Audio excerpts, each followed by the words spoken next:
나 바울은 너희에게 말하노니 너희가 만일 할례를 받으면 그리스도께서 너희에게 아무 유익이 없으리라.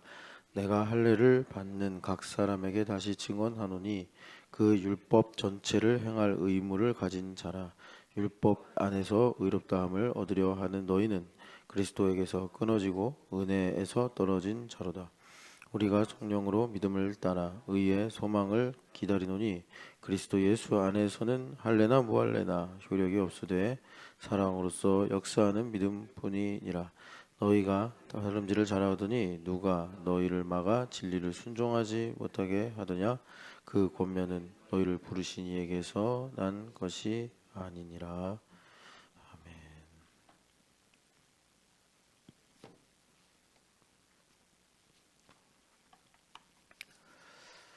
어제 여러분들이 말씀을 기억하시는지 모르겠는데 우리가 고린도 후서 6장의 말씀을 보니까 우리 마음이 굳어지고 좁아지는 것은 이 벨리알이나 어둠이나 불의라고 바울 사도가 말씀하신 이 우상 숭배, 어둠의 영향력 때문이다. 우리가 이 보이는 것은 나타나는 것으로 말미암아 된 것이 아니다. 그러니까 마음이 뭐 좁아질 때는 그러니까 뭐 육체가 피곤해서 그런 결과가 나올 수도 있고요. 또 뭐 갈등이 생겨서 그럴 수도 있고 또 염려와 근심이 너무 많아서 우리 마음이 고린도 교회 사람들처럼 좁아질 수 있는데 완고하는 거죠. 근데 그런 것들이 바울 사도가 말씀하시는 내용은 이제 근본적으로는 우상 숭배 때문이다. 이렇게 말씀하시면서 마음을 넓혀라 이렇게 하셨다는 거죠. 마음을 넓혀라. 근데 이 마음을 넓히는 일이 우리가 애쓰고 노력해서 되면, 그죠?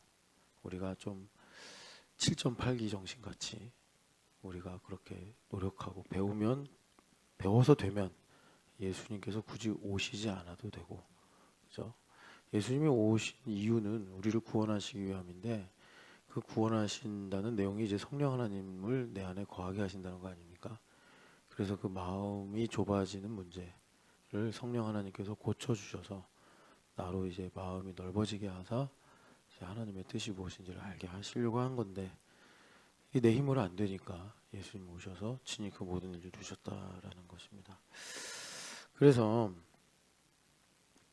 이제, 이제 그런 내용을 가지고 삼손 본문을 읽고 삼손이 복을 받았는데 이제 복을 받은 내용이 뭐냐 봤더니 이 삼손 인생에 이 수미상관 일치같이 따라다니는 말씀이 하나 있어요. 그게 뭐냐면 소라와 에스다올 사이에서 이런 말씀입니다.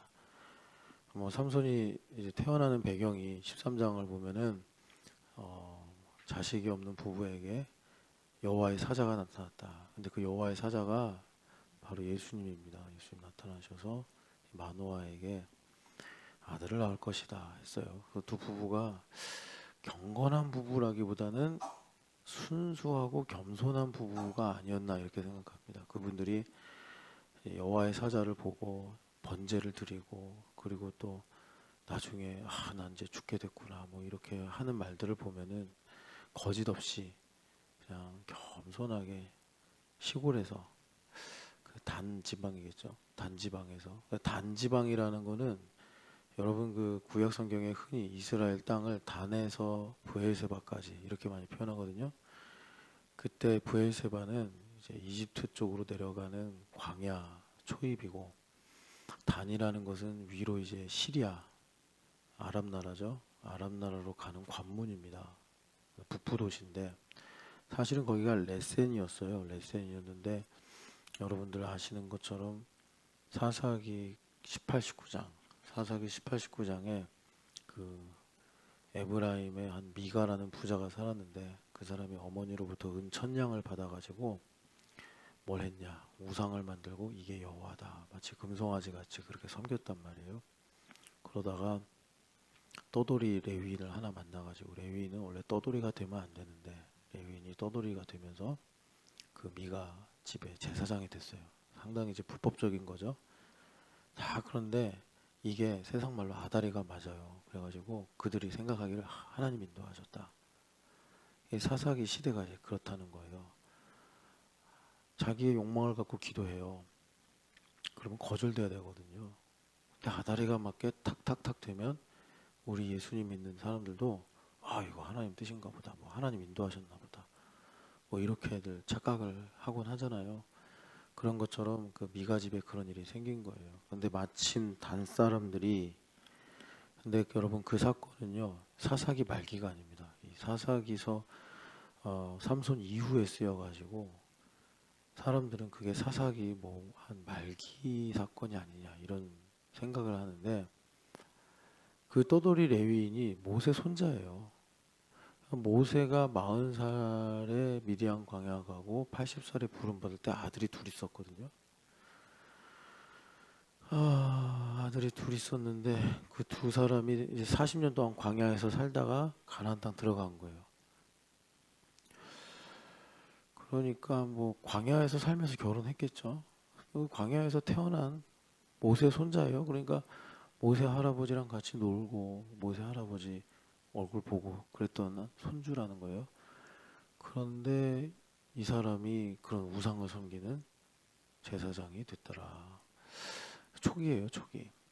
그 다음에 레위인 첩사건도 초기입니다. 왜냐하면 그 레위인 첩사건 때 제사장으로 역할했던 사람이 비느하스거든요. 이 비느하스는 엘리에셀 아들인데 여러분도 아시겠지만 바알보올 사건 때 문제를 해결했던 제사장이잖아요.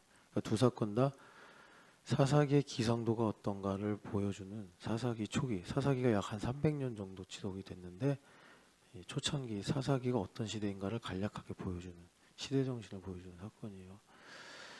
그러니까 이미 사사기 초창기에 사람들이 가나안 땅 들어가 살면서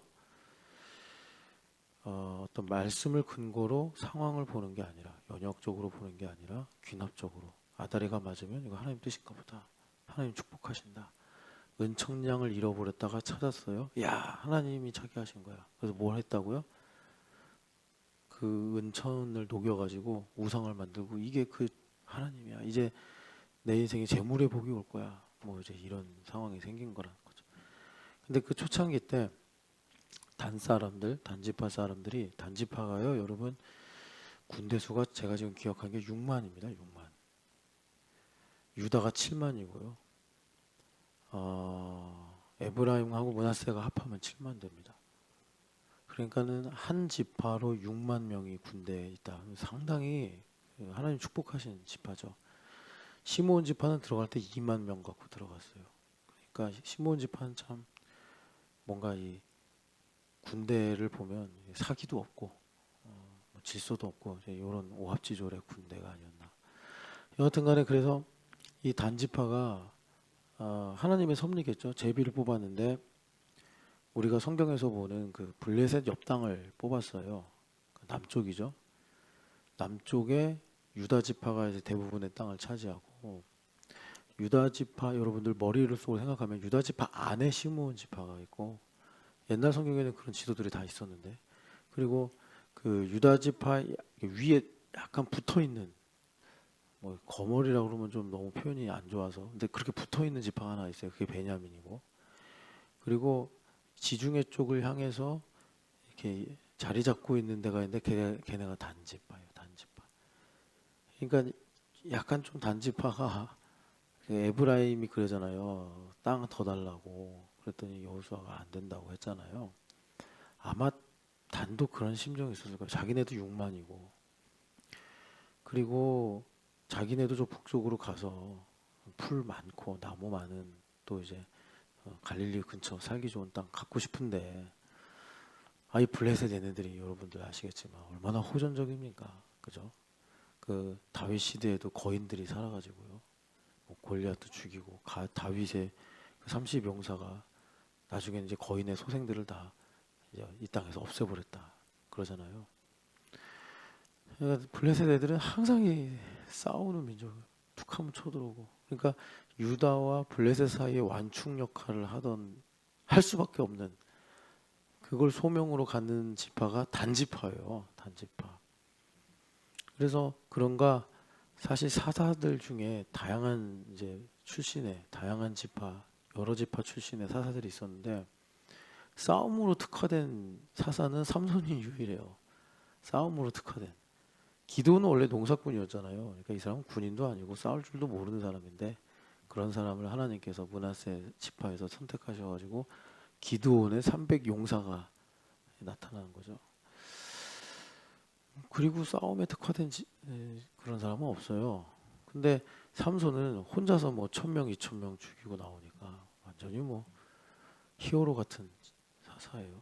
아마도 이제 단지파의 그런 성격 때문에 그런 게 아닌가 생각이 드는데 이 삼손이 그래 이제 단지파에서 생활했는데 그 단지파에서 사사가 될 무렵에는 이미 그 소라와 에스다올에서 단지파 사람 다 거의 다 떠났습니다. 떠나서 사사기 초창기에 저 레센이라는 북쪽 도시로 가가지고 하나님께서 주시지도 않았는데 지들이 가가지고 막 전쟁을 일으켜가지고 강제로 정복하고 하나님께서 그 정해진 구역 안에서만 전쟁하라고 그랬지 가서 좋은 땅 차지해라 이게 아니었거든요. 그래가지고 단지파가 위로 올라가 버린 거예요. 원래 유다와 블레셋 사이에 딱 자리 잡고 있으면서 소명을 다해야 되는데 올라가 버린 거예요. 그래서 여러분 단지파의 이 단이라는 이름이 뭐의 대명사가 되냐면 우상 숭배의 대명사가 됩니다. 여로보암이 그 우상을 만들잖아요. 자기가 왕이 되면서 그러면서 금송아지를 2개 만드는데 하나는 베델에 하나는 단에 이렇게 이제 만들어서 우상 숭배의 산지가 되는 데가 이제 단입니다. 우상 숭배 수입 창구 그게 단입니다. 그래서 나중에 어떤 이유인지 모르나 짐작컨대 그러한 일로 인해서 계시록에 보면은 14만 4천 명의 지파들이 나오는데 거기에 레위 지파가 이제 12지파 안에 들어가요. 그 전까지는 레위 지파는 12지파 안에 안 들어가죠. 그래서 요셉 지파를 둘로 나눠서 에브라임과 므낫세 이렇게 성경에서 부르는데 레위가 들어와요. 그럼 한 명 빠져야 되잖아요. 누가 빠졌냐? 단이 빠졌어요. 영구제명된 거예요. 영구제명. 위대한 선수들이 있으면 영구 결번 시켜가지고 기억을 하잖아요. 그런 명예로운 영구 결번이 아니라 영구 제명이 되어버렸어요. 단지파가. 참 뭐 때문이다라고 성경은 정확하게 우리한테 말씀 안 해주시는데 짐작을 우리가 하면서 묵상해야죠. 시므온 지파도 회복이 돼서 들어가 있거든요. 계시록에. 시므온도 사실은 역사 속에서 사라진 지파예요. 하나님께서 그렇게 유다 안에 땅을 주셔가지고 너희들이 회복되라. 원래 시므온 지파도 6만 명이 나오던 지파였어요. 그런데 바알볼 사건 때문에 2만 명을 확 줄었어요. 되게 강한 지파였는데. 그런데 이들이 비리비리하니까 하나님께서 제비뽑기 하실 때 시므온을 유다 안에 넣어버린 거예요. 그러면 이제 공부 잘하는 애 옆에 있으니까 같이 공부 잘하겠지. 그러셨는데 가버렸어요. 그냥 유다 지파 볼 거 없다고. 그래가지고 역사 속에서 시므온이 다시 등장하네요. 그래도 불구하고 하나님의 은혜와 자비로 계시록에 보면 시므온 지파가 나와요. 하나님께서 이렇게 구원하시는 거죠. 근데 단지파는 없어져요. 단지파는. 그래서 참 그거는 성경에 이제 행간으로 하나님 감추어 두셨으니까 묵상하면서 우리가 이제 배워야겠죠. 성령 하나님께. 제가 이제 무슨 말씀드리려고 하냐면 삼손이 활동한 때는 입다 이후잖아요. 시간이 꽤 지나서 사사기 300년 중에 후반기에 해당되는 거예요. 단지파 웬만한 사람들은 땅 좋은 부촌에 해당되는 레센으로 다 옮겨간 이후예요. 근데 무슨 이유인지 이 삼손의 어머니 아버지는 그냥 소라와 에스돌 사이에 살고 있는 거예요. 그러니까 이거 하나가 조차도 많은 메시지를 줘요. 왜 이 두 노인네는 안 갔을까? 그런 걸 가지고 보면 나보처럼 고지식하게 하나님께서 주신 땅에서 살아야 된다. 이렇게 이제 생각을 했을 수도 있고 신앙 고백은 안 나와요. 근데 이분들이 여호와의 사자를 보고 울며 불며 살네 죽네 하는 거 보면 상당히 거짓 없는 순수한 신앙. 뭐 좀 율법적일지 몰라도 이제 그런 믿음을 가지고 있었고, 그래서 그러니까 이제 삼손을 하나님께서 주셔서 나실인으로 자라게 하신 것이다. 이렇게 볼 수 있어요. 그래서 이 삼손이 나실인은 두 종류인데, 일정 기간 나실인이 돼서 사는 사람이 있어요. 그래서 정결례를 하잖아요. 나실인 기간이 끝나면. 그래서 삼손도 머리를 밀었다고 하잖아요. 자기가 서원을 하고, 아마도 그 서원의 내용이 로마로 가야겠다 이런 거겠고, 그래서 나실인처럼 일정 기간 자신이 하나님 앞에 헌신해서 그 마지막에 예루살렘에 들어갔을 때 그 서원의 기간을 마치는 걸로 하나님 앞에 예물을 드리다가 폭동이 일어나서 이제 천부장의 손에 의해 구금이 되는 이런 상황이 생기죠. 그러니까 그런 종류의 나실인이 있는가 하면 삼손이나 사무엘 같은 사람은 태어나면서부터 나실인이에요. 태어나면서부터. 그래서 우리가 이제 나실인이다라고 이제 그 나를 적용해 보면 뭐 나의 삶의 일정 기간을 하나님 앞에 특별히 헌신하는 것도 해당될 수 있겠으며, 또 거듭난 인생으로 보자면 내가 그렇게 지극히, 여러분 일정 기간 헌신하는 나실인보다 사무엘처럼 삼손처럼 아예 하나님께서 나면서부터 뭐 엄마의 의지든 천사의 고지든 간에 그렇게 해가지고 나실인이 되는 거하고 누가 더 거룩의 밀도가 높겠어요? 후자겠죠, 후자. 그러니까 사무엘 선지자 같이 위대하신 분이 등장하는 거고, 또 삼손처럼 그렇게 하나님 앞에 특이하게 내 쓰임을 받는 거죠. 지극히 거룩하니까. 여러분 삼손과 사무엘을 보면은 정반대 좌표에 있지 않아요? Y축을 중심으로 보면 사무엘은 완전히 플러스 쪽에 우양우 이렇게 볼 수 있는데, 이 삼손은 그렇죠. 예, 왼쪽에 있는 사람 같단 말이에요. 그런데 하나님께서 쓰셨어요. 하나님의 뜻을 이루어내셨어요. 그러니까 블레셋 심판하는 그 도구로 사용을 하셨다라는 거죠. 그런데 이제 우리가 어제 이렇게 이제 마음이 좁아지는 문제가 우상 숭배 때문이다. 우리가 그럴 때마다 뭐 이것 때문이다, 저것 때문이다라고 말은 하지만 성경은 그게 벨리알 때문이다. 그러니까 이제 고린도 교회 사람들이 잘 알던 우상인가 봐요. 구약 시대에는 유대인들이 바알 그러면 그렇지, 태양신 그렇지, 다 알았는데 벨리알은 이제 그 마게도냐 지방의 그런 바알 같은 존재인가 봐요. 그러니까 벨리알과 하나님 어떻게 조화가 되시겠냐? 안 되니까 마음이 굳어지는 거 아니냐? 이제 이렇게 바울 사도가 말씀하시는 거예요. 그래서 오늘 말씀에도 중요한 단어인데, 여러분 그러니까 그 우리가 무슨 우상 숭배를 합니까? 그죠?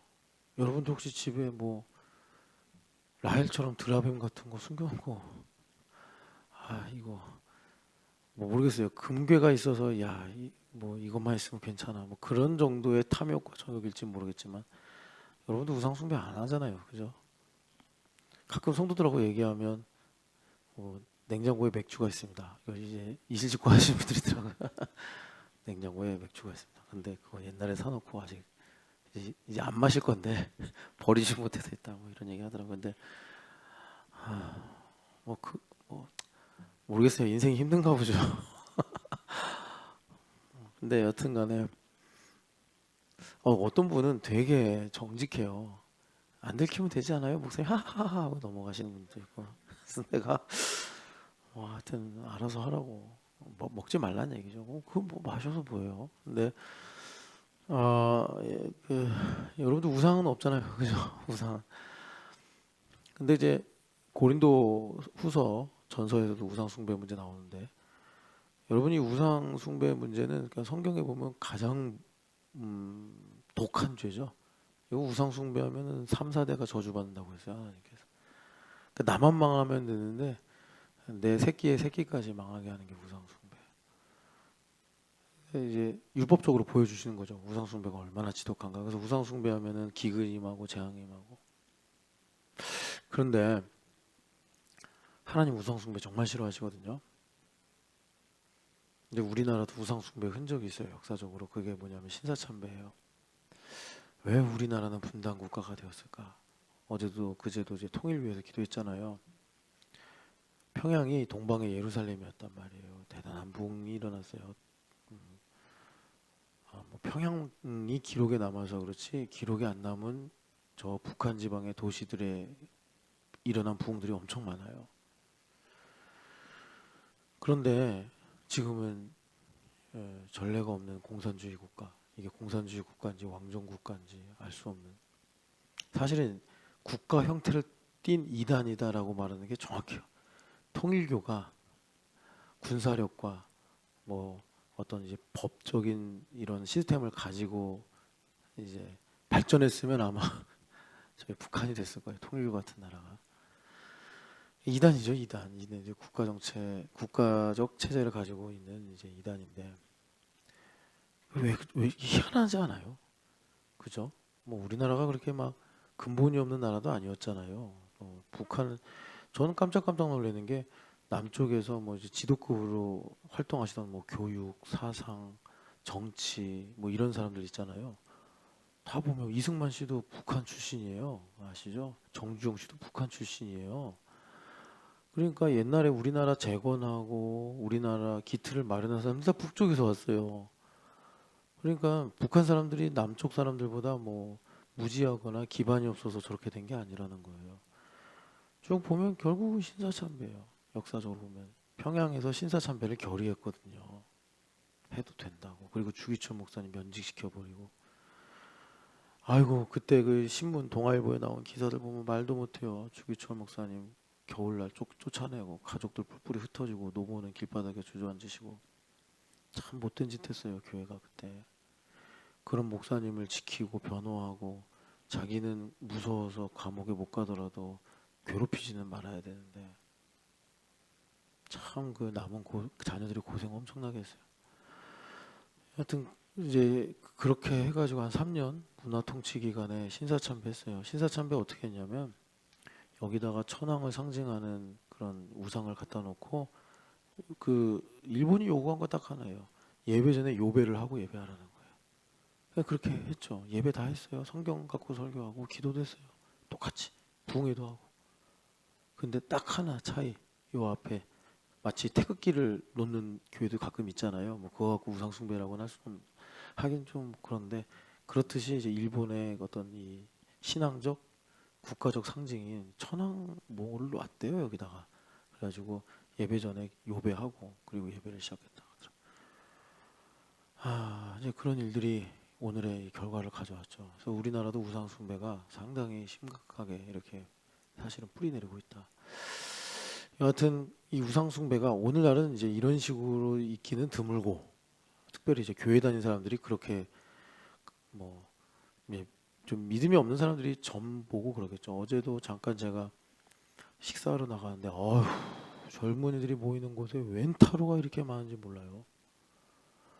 아니 이건 조선 말기 때 역사책만 봐도 이 점 보는 게 얼마나 나라를 망치는지 미래가 없거든요.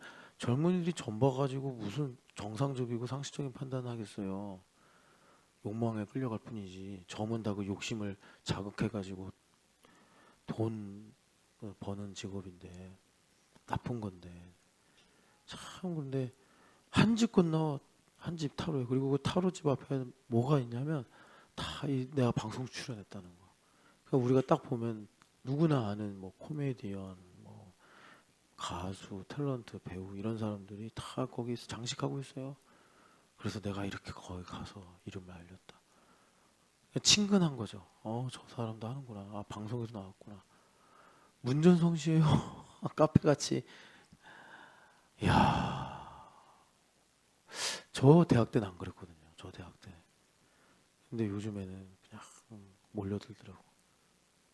이야, 그래서 거기에 이렇게 어떤 한 방송 장면을 캡처했는데 돈벌이와 연애를 동시에 할 운 뭐 이렇게 하면서 그 나온 연예인 얼굴이 이렇게 줌인 되는 장면을 이렇게 딱 했더라고요. 그런 거 듣고 싶은 거죠. 야, 심각하네. 야, 그렇습니다. 그래서 우상숭배 상당히 심각한 문제인데 이게 율법적으로도 있지만 우리는 사실 율법적으로 따지면 별로 걸릴 게 없고 누구나 걸리는 문제는 뭐예요? 내 안에 있는 문제, 내 안에 우상숭배.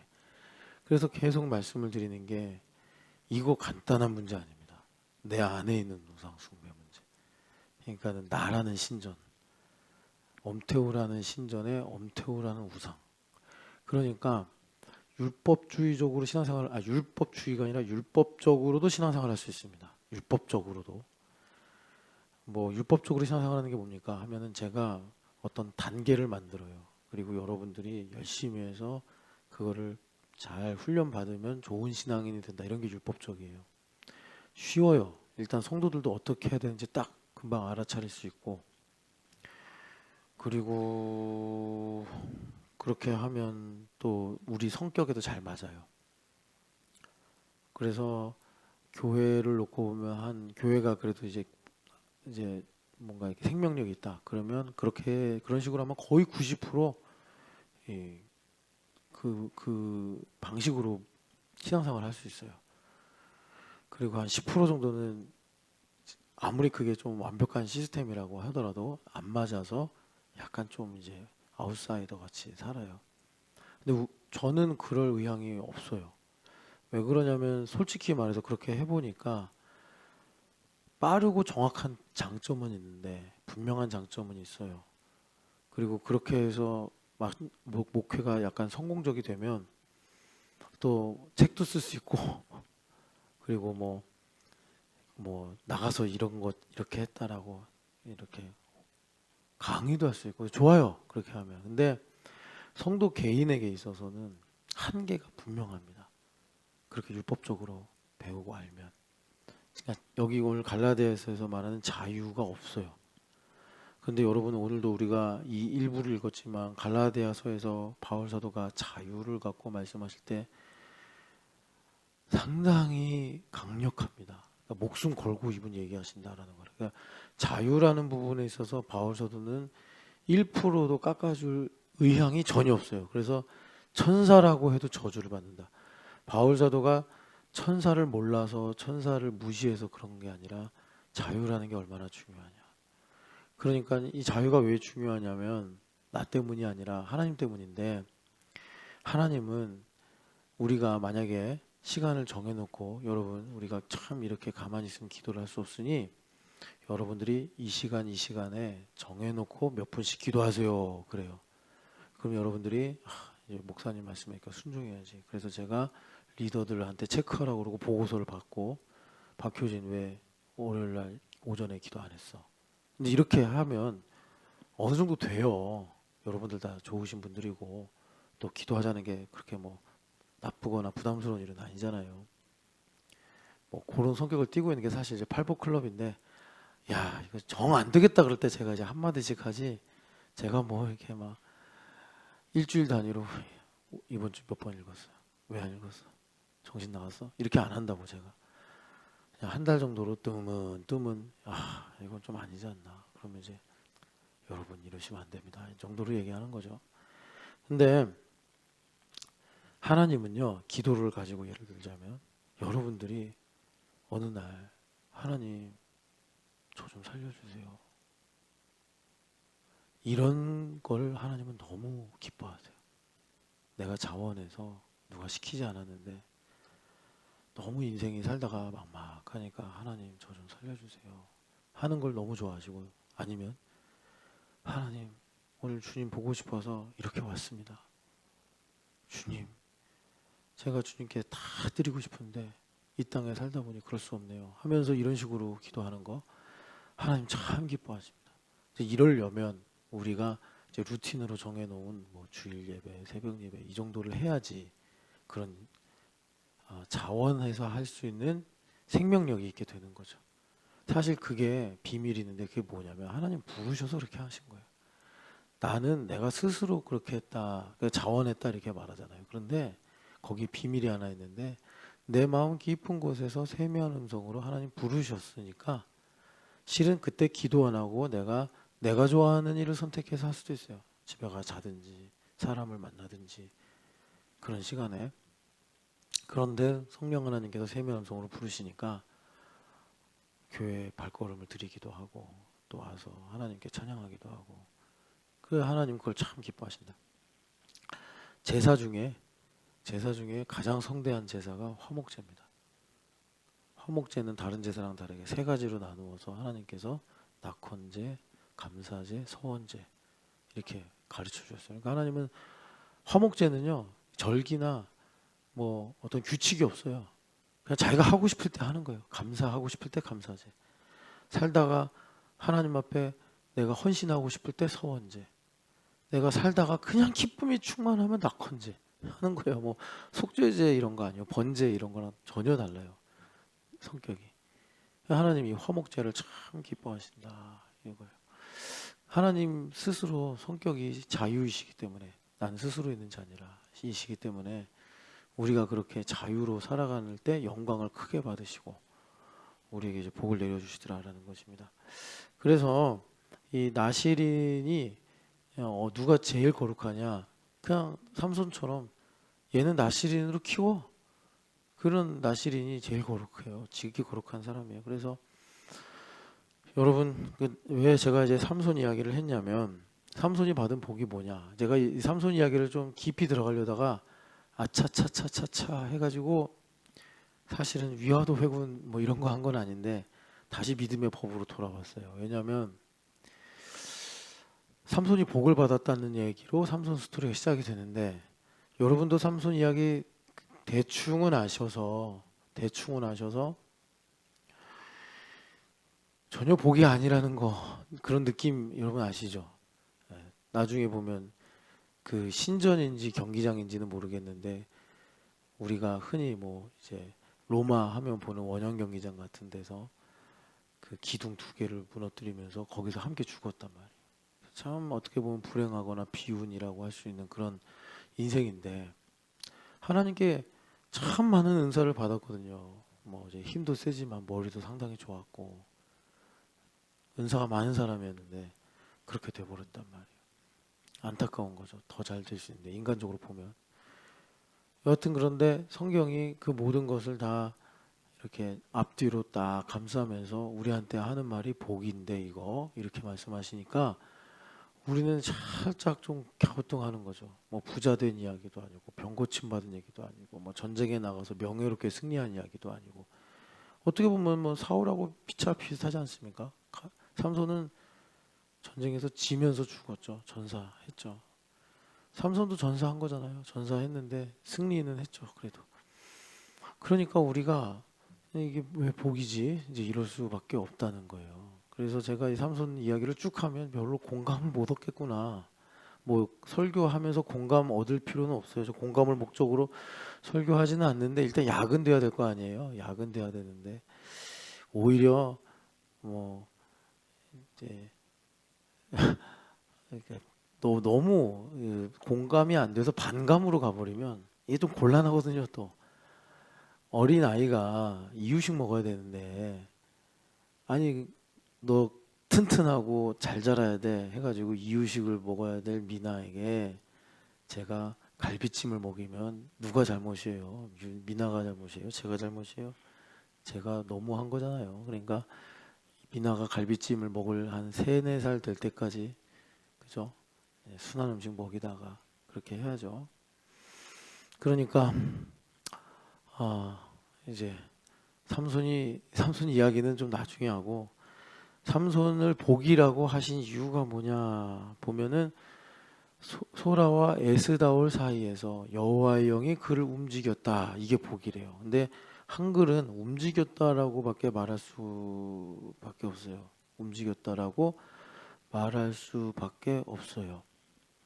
그러면 뭐 하나님께서 리모컨으로 이렇게 버튼 눌러서 삼손을 조종했다는 얘기냐? 그거 아니고, 그러니까 이건 이제 삼손 이야기가 같이 따라와야지 여러분들 이해가 되는 건데, 삼손 이야기는 나중에 기회가 되면 다시 한번 하고, 삼손이 되게 중요한 사사죠. 사사들 이야기 중에 삼손만큼 많은 장수를 차지한 사사가 기드온이 그럴까 싶은데, 근데 기드온은 뭐 여러 등장인물들이 많이 나와가지고, 여튼간에 그래서 이 삼손이 참 우리한테 비중이 있습니다. 사사기의 대미를 장식하기도 하고. 그런데 이 삼손이 그 받은 복이 뭐냐면, 여러분 영어 중에 임펠 아시죠? 임펠, 강요하다, 강제로 뭘 움직이다. 그게 받은 복이래요. 그게 삼손이 받은 복이래요. 그래서 이 그 히브리어는 특징이 원형을 가지고 여러 형태로 바꿔서 사용할 수 있습니다. 이건 한글로는 설명이 안 돼요. 히브리인들만의 사고방식이라서. 그래서 임패를 가지고 이제 임필이란 뜻의 히브리어를 가지고 사역형으로 써버리면 무슨 뜻이 되냐면 방해하다라는 뜻이 돼요.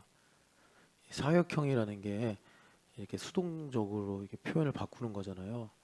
히브리어는 그런 동사들의 변태가 가능해요. 그냥 뭐 영어처럼 이렇게 형태를 바꾸는 게 아니라 조금씩 바꾸긴 하는데 여하튼간에 그래서 그 성령 하나님께서 임패를 하신 게 복이래요. 근데 그게 어떤 어감인지 우리가 알아야 되니까 제가 약간의 사역형의 설명을 드리는 건데 사역형의 내용이 뭐냐면 방해하다. 그러니까 하나님께서 삼손을 방해한 게 복이래요. 그러니까 이제 이 내용을 갖고 삼손 이야기 들어가면 여러분들 썩 유쾌하지 않아요. 그래가지고 오히려 장염이 생길까봐 아 이건 좀 나중에 얘기해야겠다. 그렇게 간 거예요. 그러니까 삼손 이야기가 중요하겠죠. 우리는 이게 참 어려운데 아까도 그 우리 뱃속에 있는 그 우상숭배 문제 이거 드러나면 견적 좀 심하게 나온다. 이렇게 제가 말씀드린 거거든요. 그러니까 하나님께서 정말 사랑하는 사람한테 그런 거를 좀 요구하시는 것 같아요. 내 뱃속에 있는 우상숭배 문제. 그러니까 내 뱃속에 있는 우상숭배 문제가 뭐냐면 1단계는 정말 하나님 사랑해야 돼요. 있는 모습 그대로. 있는 모습 그대로 하나님 일단 사랑해야 돼요. 그러면 하나님을 향한 선한 뜻을 가져요. 하나님 나 이거 하고 싶어요. 하나님을 위해서. 그러면 하나님 그걸 받으시고 어떤 일을 하시느냐? 그 내 뱃속에 있는 우상숭배를 꺼냅니다. 내가 이거 하고 싶어요 할 때 여러분 있잖아요. 뭐 하나님께서 환상으로도 계시하실 수도 있어요. 설교 중에 듣게 하실 수도 있지만 내가 어느 비율이든 간에 동의를 했으니까 내 입으로 나가는 거 아닙니까? 그죠? 하나님께서 내 턱과 혀를 막 손으로 이렇게 하셔가지고 말하게 하신 게 아니잖아요. 내가 동의가 되고 그게 좋으니까 그렇게 할래요. 뭐 저 이렇게 뭐 목사 할래요. 이렇게 얘기하는 거 아니겠어요? 그러니까 목사 시켜주셔서 감사합니다. 라고 하기까지 10몇 년 걸렸어요. 신학교 가고 나서. 하나님께서 제 턱을 막 비틀어가지고 시켜버리려면 얼마든지 하실 수 있는 건데 우리 하나님 되게 오래 기다리셨어요. 그리고 제가 이 고집 피우면서 일단 감사합니다 하기 전에 이제 그만해야겠다라고 생각한 게 뭐냐면 뭐 여러분들에게도 몇 번 지나가든 말했는데 너무 우리 부모님 고생시켰구나. 우리 부모님 고생시킨 거라는 것에서 대해서는 죄송하지만 뭐 그것 때문에 이제 목회 열심히 하겠다는 생각은 안 들었어요, 사실. 근데 이제 제 아이하고 아내가 그렇게 되는 거 보면서 그만해야겠다 이제 이거.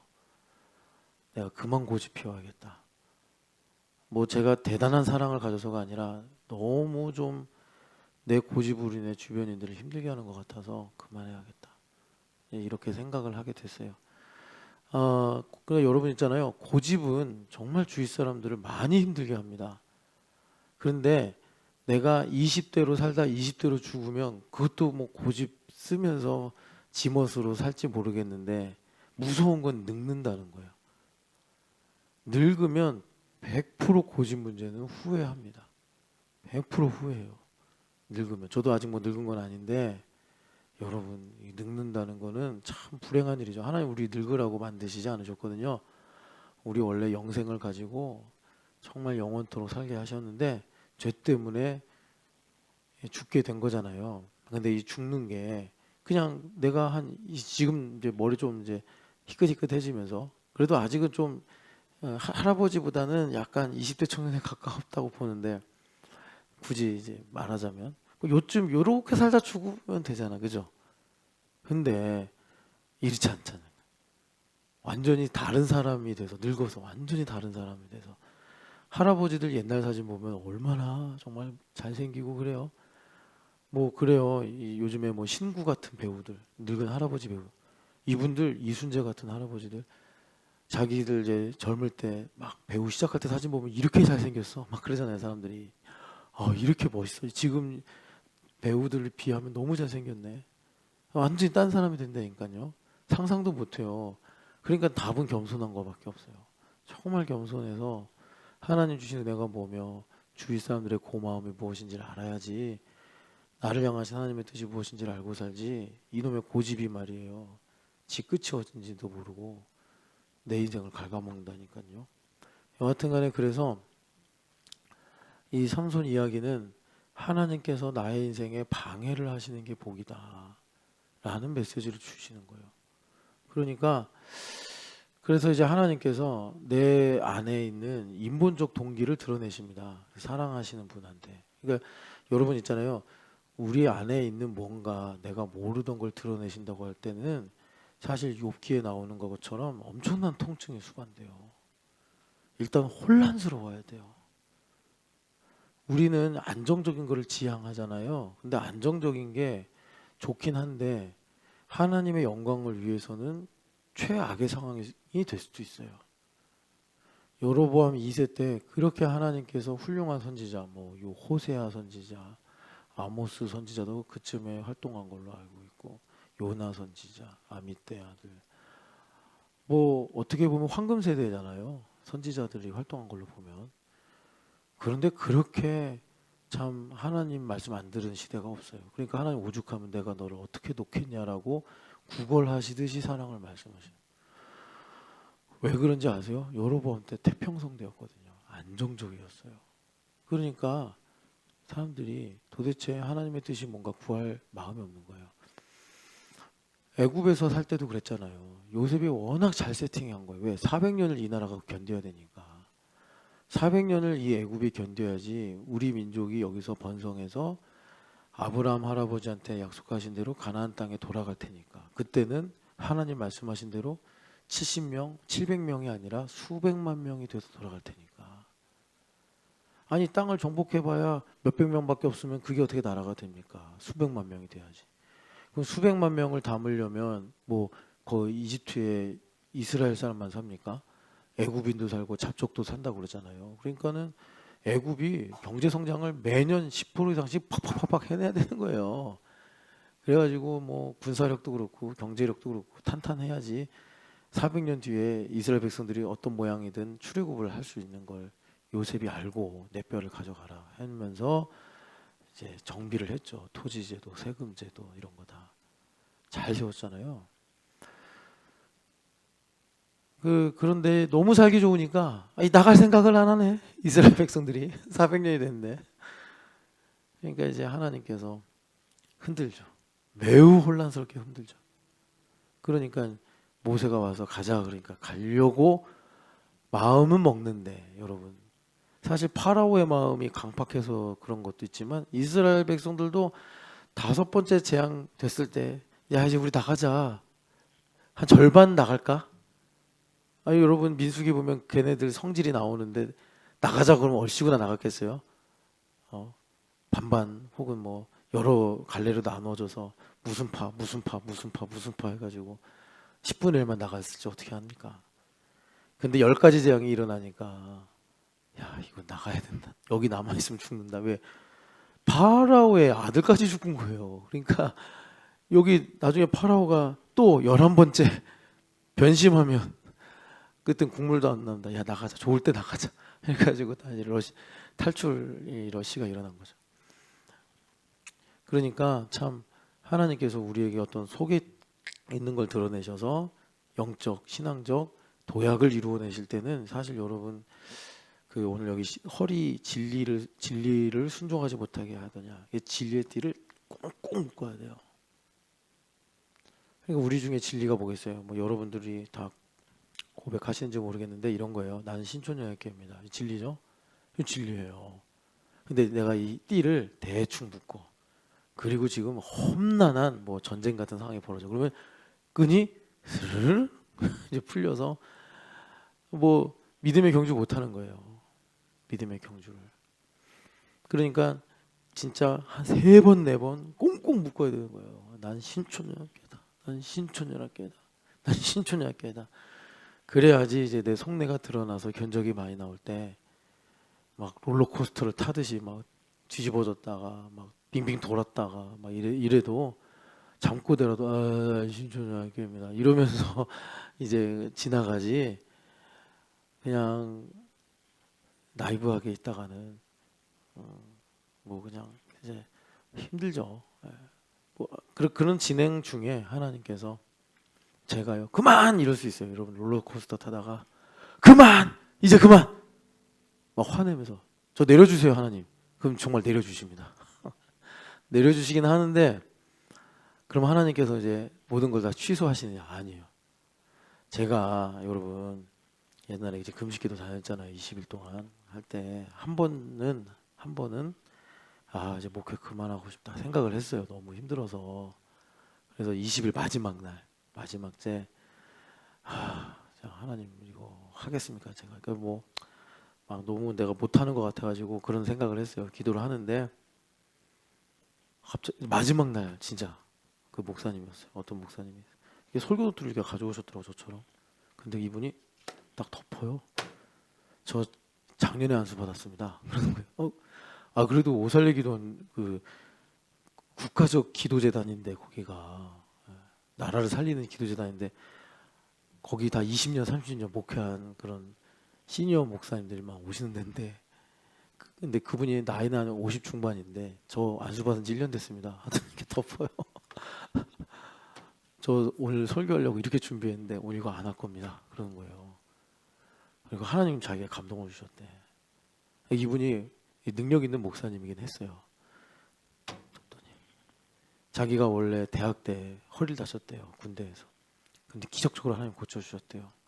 그래서 자기가 목회자로 서원했대요. 그래서 열심히 신학교 다니다 시험 들었대요. 그래서 졸업반 때 때려치고 꼭 목사 해야 돼? 나 그냥 착한 성도로 살면 되지? 하고 열심히 살았대요. 그리고 몇 번을 신학교 갔다가 다시 나오고 신학교 갔다가 다시 나왔대요. 그래서 마지막에 그 짓을 반복하다가 기독교 출판사를 세웠대요. 그래가지고 장사가 잘 됐대요. 그래서 야 이거 이제 하나님 축복하시나 보다 해가지고 그 출판사에서 운영하는 봉고차 몰고 막 이제 운전하면서 뭐 일하러 다니는 거였겠죠. 근데 교통사고가 났대요. 얼마나 심하게 했는지 차는 그대로 폐차를 시켰대요. 주변 사람들이 사고를 봤겠죠. 야 운전수 죽었겠다 그렇게 생각했대요. 근데 자기가 어떻게 문을 열고 터벅터벅 나왔대. 하나도 안 다쳤대. 그리고 차를 보니까 차가 완전히 뭐 반파 정도가 아니라 완파돼 버린 거예요. 드는 생각이 신학교 다시 가야겠다 이 생각을 했대요. 이렇다는 겁니다 하고 설교 끝내는 거예요. 하라는 얘기구나 해가지고 하겠습니다 하고 내려왔어요. 하나님 고집 안 꺾어요. 그게 사랑이거든요. 그 고집 아니면 지옥으로 갈 인간 어떻게 구원하십니까? 그죠? 아니 얼마나 독하신 분인지 아들을 보내셨다니까. 제발 하나님 앞에 힘주지 마요. 제가 배운 교훈이 한 40년 살면서 배운 교훈이 이거예요. 하나님 앞에서 힘주지 마라. 의로운 척하지 마라. 하나님 앞에서. 그러니까 하나님께서 우리 안에 있는 이제 여기까지 설교하고 마칠 수밖에 없는데 우리 안에 있는 우상 숭배를 드러내십니다. 이건 참 복된 일이에요. 이건 참 복된 일이고 이거 진짜 제사장들이 가는 길이에요. 제사장들이 가는 길이고 여러분 그 우상은요 여기 말씀대로 순종으로만 해결돼요.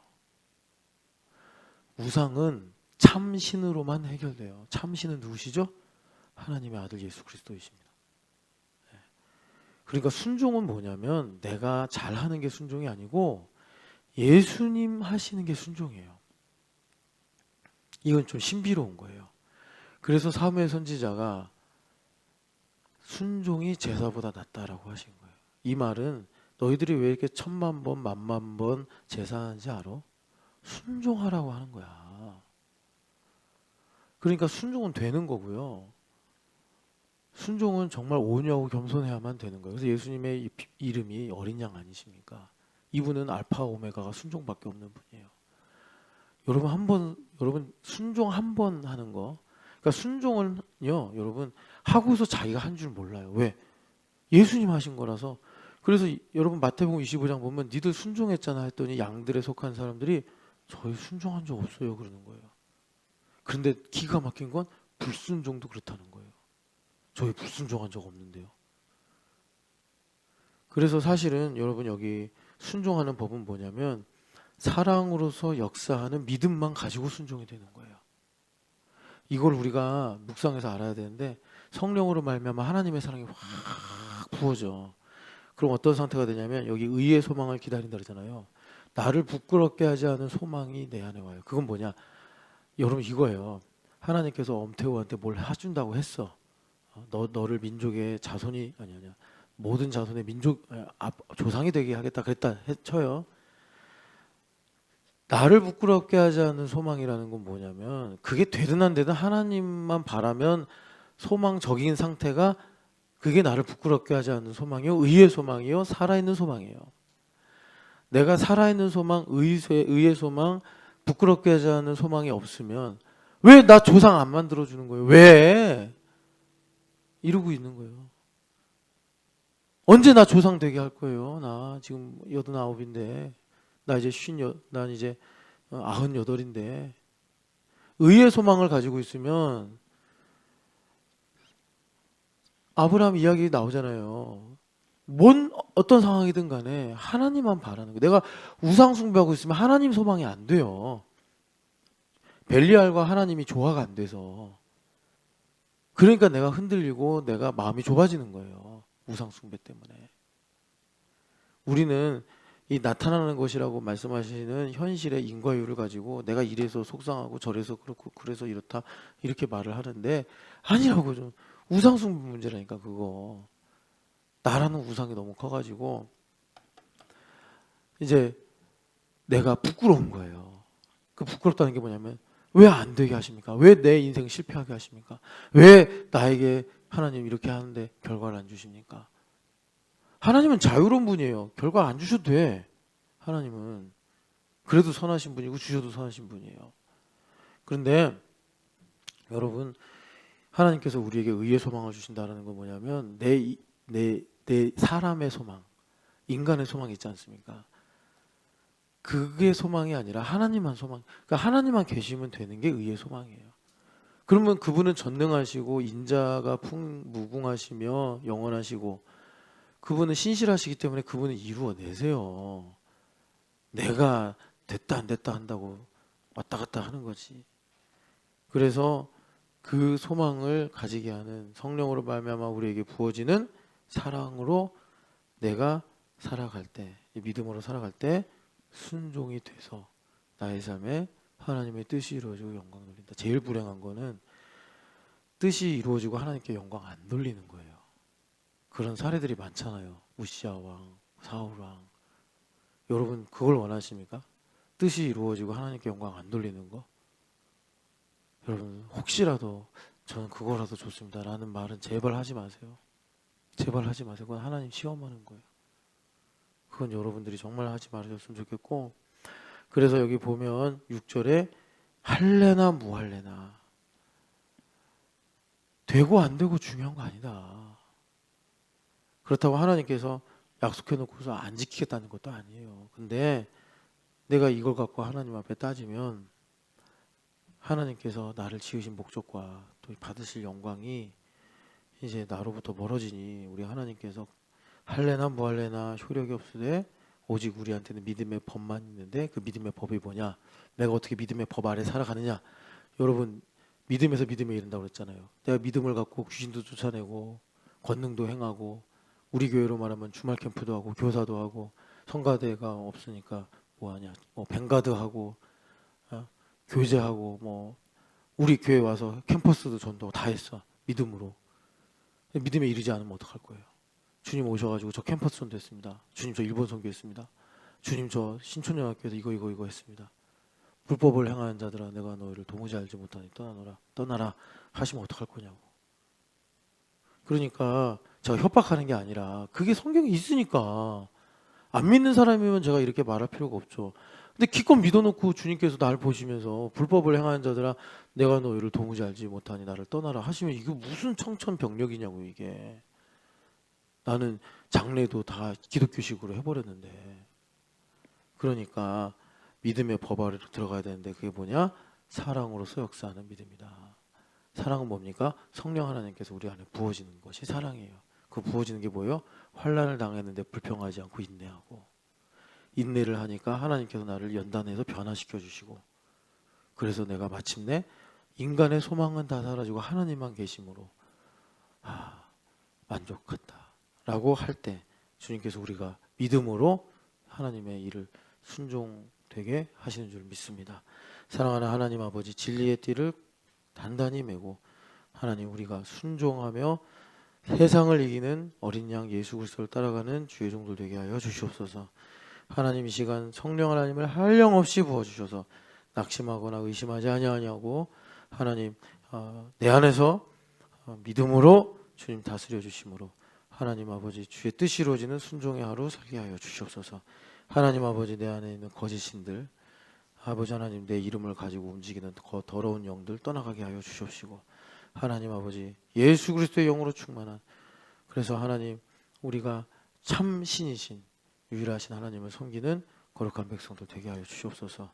부활하신 예수님의 이름으로 기도합니다. 아멘.